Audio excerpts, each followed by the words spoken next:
Welcome. Greetings and greetings. Thank you for being here. I'm Annie, Reverend Annie Bachelder.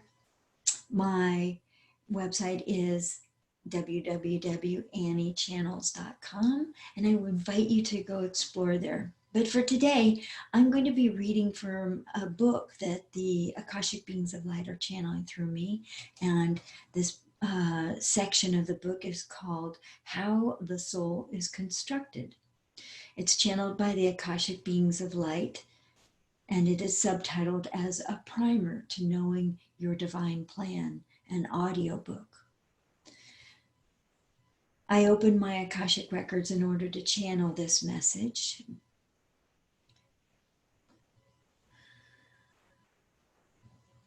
Welcome. We are delighted to communicate with you, to imbue you with our energy, to uplift you, to provide information that assists you in bringing forth soul consciousness.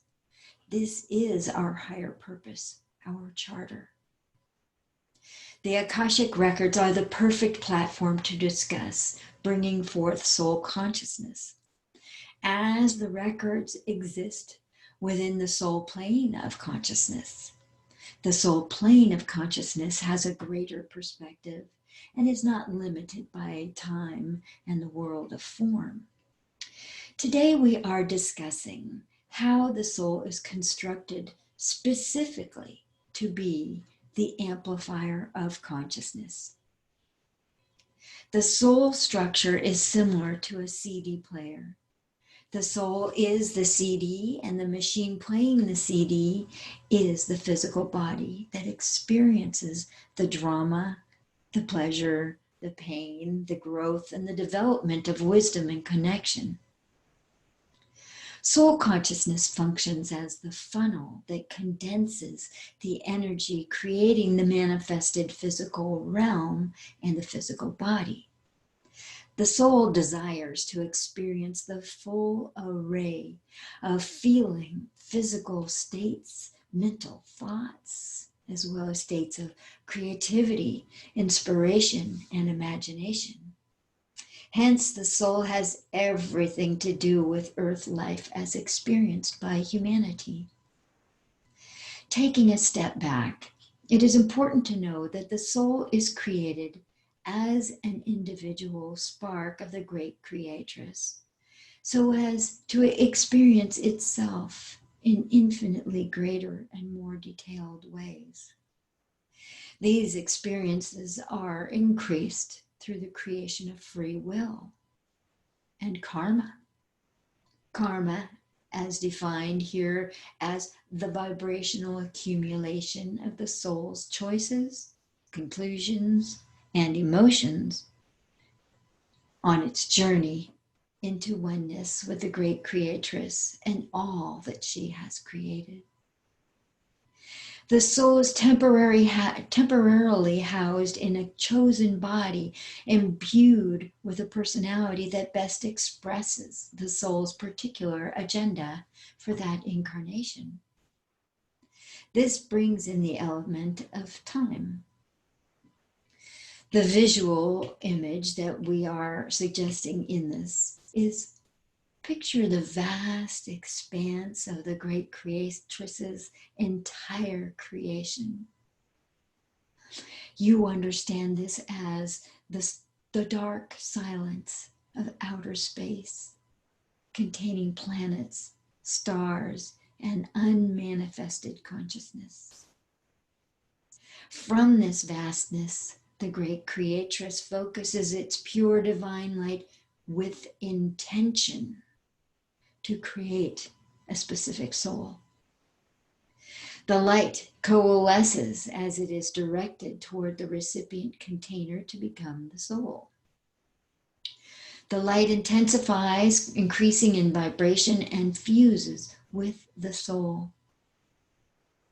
By the way, this is the primary mode and basic format of all manifestation. The soul very keenly and precisely feeds its light to the specifically chosen physical human body as life force energy. The physical human develops multiple outer spheres of energy as a gathering place for the soul's consciousness. The soul infused life force energy nurtures the physical human like the egg yolk feeds the embryo of a chick. Then, in a cooperative effort between the soul and the body, the soul fixates upon its chosen personality to the exclusion of all else. The personality will have all of the soul's desired purposes, attributes, cracks, fissures, and developmental elements with which to experience the fulfillment of its divine plan. Thus, the fully formed human being begins functioning as an experience module with the soul as the modulator. The soul transmits continuously to and through the chakras into the various organs and faculties within the human system, demonstrating its love, honoring, and familial possession of the human being. A key developmental component of bringing forth soul consciousness is becoming aware of the soul chakra, located at 12 to 18 inches above the head and the crown chakra. When the human begins to consciously fill in this space between the two chakras with soul light, the human begins to have a conscious relationship, an experience of the soul, its love, its light, wisdom, and life force energy. Through this connection, the human has an informed sense of how the soul is distinctly involved in all the activities and events the human being experiences. The human can then organize its perspective and actions toward the conscious creation of the soul's purposes. Before incarnation, there is a meeting, a convergence of consciousness, at which the soul intends and aligns its purposes for this incarnation. The meeting has in attendance the soul's masters, teachers, and loved ones, an Akashic spiritual advisory team of sorts, and those other souls and personalities with whom the soul is inviting to participate. This is where the soul organizes the players, the play, the growth objectives, the soul purposes, the time period chosen, and the environment most conducive to achieving the objectives for itself and for the soul group. This meeting, or more accurately, a convergence of consciousness, and the contracts or agreements involved, becomes crystallized within the soul. This crystallization formalizes the energies and intentions as a symbol of the energy setting up, which finalizes the plan, much as signing a contract finalizes the contract. The soul transmits the crystallized essence energy to the human being, and the contents are then shrouded or veiled so the human forgets its mission and agreements. This ensures a blank experiential slate. As the intrinsic connection between the soul and the human is reinforced through filling in the connecting frequencies of light between the soul chakra and the crown chakra, this purposefully brings forth the knowingness of the soul, revealed bit by bit, drawing forth the human on the specified path. Trust is the major element to be developed at this stage of the game. The filled in soul frequencies are experienced by the human. The filled in soul frequencies as experienced by the human amend the connection of human with the great creatress and all creation. Completing the visual with which we began, we suggest you imagine lines of light connecting the soul-empowered human to the pertinent experience points and personalities participating in that human's incarnation. The soul-empowered human is further connected to all souls in creation and to specific locations on earth that are meaningful for the execution of the soul's purposes. Certain locations, conditions, and environments are the perfect match for the soul to complete its objectives. For example, a journey to Machu Picchu, or growing up in a war zone, or providing an impoverished village with physical or spiritual sustenance, or inhabiting a place of rare beauty and solitary silence may be required by the soul to achieve its objectives. The soul may place an energy tag in the location if the story is yet to be completed, or if there is unfinished business from previous lives. Similar energy tags or markers are left within specific humans with whom the soul has contracts or agreements.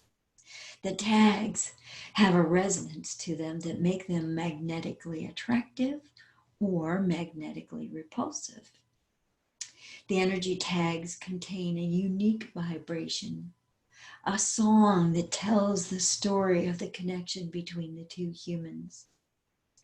When examined in minute detail, within the attractive connection is the story of the past life connection and soul purpose to be continued. If there is a purpose to fulfill, there will be a pull to connect, or a circumstantial context that forces the connection of the individuals or the group. Conversely, if there is no purposeful connection between these humans, the energy will be neutral, deaf to the song, or simply unavailable to connection with the other soul. There's a void. Some of the advantages to humanity in bringing forth soul consciousness are the development of consciously inhabiting the soul level purposes, imperatives, and growth opportunities, to fulfill the purposeful connection with all others, to consciously execute the objectives the soul has deemed important in the current incarnation, and to play one's part in the furtherance and fulfillment of the great creatress's overall divine plan. In essence, we are saying there is a path of great beauty and stable expansion available to the human when she is consciously engaged with the soul and its purposes. Herein lie the directions for a joyful life, fulfillment, alignment, and for harmonious and constructive relationships. This is the path of least resistance. Not a shortcut, for as you have probably noticed, self-determination and self-discipline are mightily required. The advantage of filling in the soul light between the 7th and 8th chakras are the availability of key directives and information that assist the human to consciously accomplish their soul's purposes in this lifetime. Literally and figuratively, the information exists within these filled-in frequencies at this location. As the human explores this tiny yet explosive arena, a new world of options comes into play. The alignment of the human with soul objectives becomes a natural directing force, encouraging soul-level interplay between other humans and their combined creativity. The expanded consciousness improves the energetic routes for others to follow. Many, beyond measure, are benefited from this activity. The filled-in frequencies make available to all humanity additional light and healing from which to partake. The filled-in frequencies lift the spiritual growth ceiling that many have felt as a superimposed limitation. A glass ceiling pressing down, present until the end of 2019. This activity opens up fresh realms of possibility and new social constructs. Simply put, the advantage of bringing forth soul consciousness is this. The more deeply and clearly the human is connected with its soul, the easier and more fluid the journey. It reduces resistance and density. Also, there are more choices from which to choose. The menu of choices are more sophisticated due to the impact of soul consciousness and are far wider than those for the human being who is bumbling along, slogged down by desire to control by human might, to manage a life alone without divine help in the absence of divine grace. Grace has always been the province of the soul. Grace is a soul contingent. Humans receive grace through their soul alignment. The soul is the intermediary between human and divine grace. Another big advantage of bringing forth soul consciousness is that the connection to the great creatress is conductive, filled with powerful frequencies of relationship, energy, and communication, allowing for a more precisely attuned alignment with divine will and the manifestation of the soul's and its attendant humans' divine plan. We will elucidate further on the divine plan in subsequent channelings. That, we believe, is enough for today. We are grateful for your consciousness and willingness to bring through our messages for the good of all. Thank you and adieu.